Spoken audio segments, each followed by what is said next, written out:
This is Proverbs chapter 1.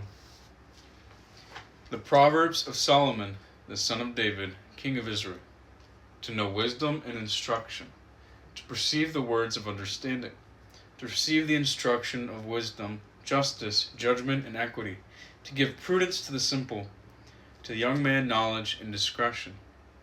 A wise man will hear and increase learning, and a man of understanding will attain wise counsel.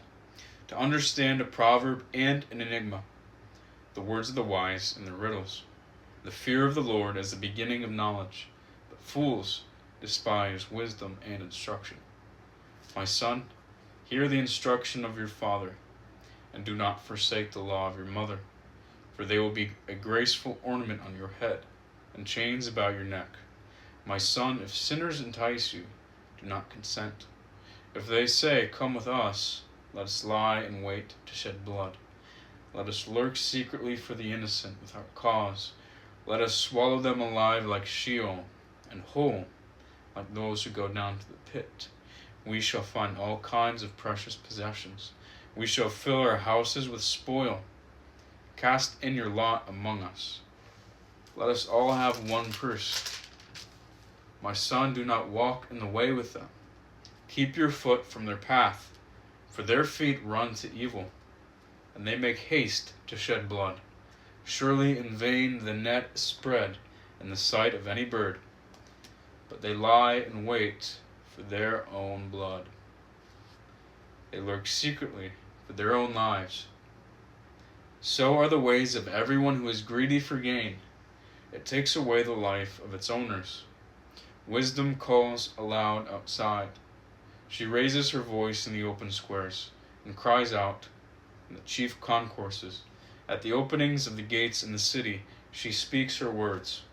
How long, you simple ones, will you love simplicity? For scorners delight in their scorning, and fools hate knowledge. Turn at my rebuke. Surely I will pour out my spirit on you. I will make my words known to you. Because I have called and you refused, I have stretched out my hand and no one regarded.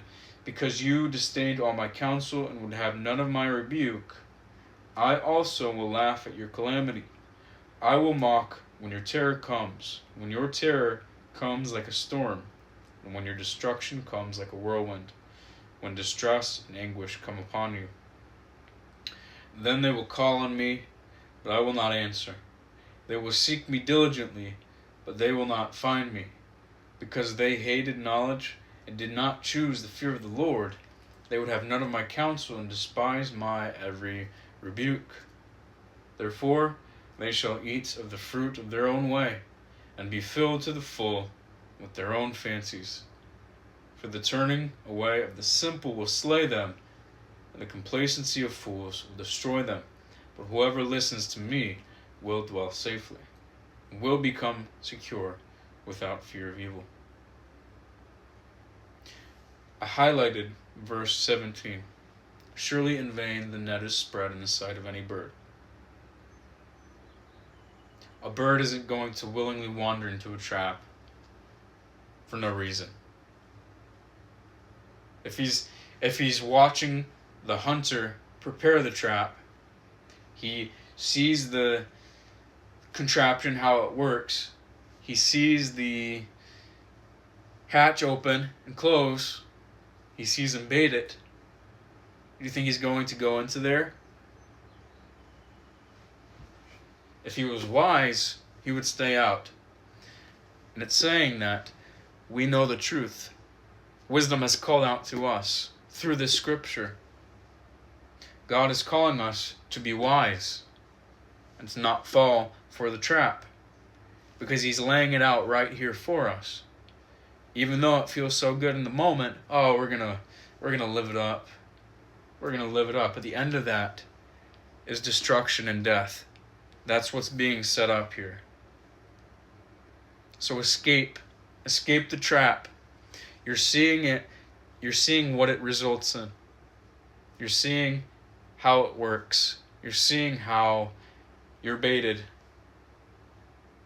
God is saying, come out. God is saying, run away and flee. Listen to the voice of wisdom. There's so many scriptures in Proverbs that refer to wisdom as a lady who calls out. She calls out, pleading with people, come and accept my ways. Come listen to me. There's a lot of parallels between that and the gospel. Because the opposite of listening to wisdom is destruction. The opposite of accepting the gospel of Christ is rejecting him, rejecting the wisdom of the gospel, and falling into the destruction of your own ways. So keep that in mind.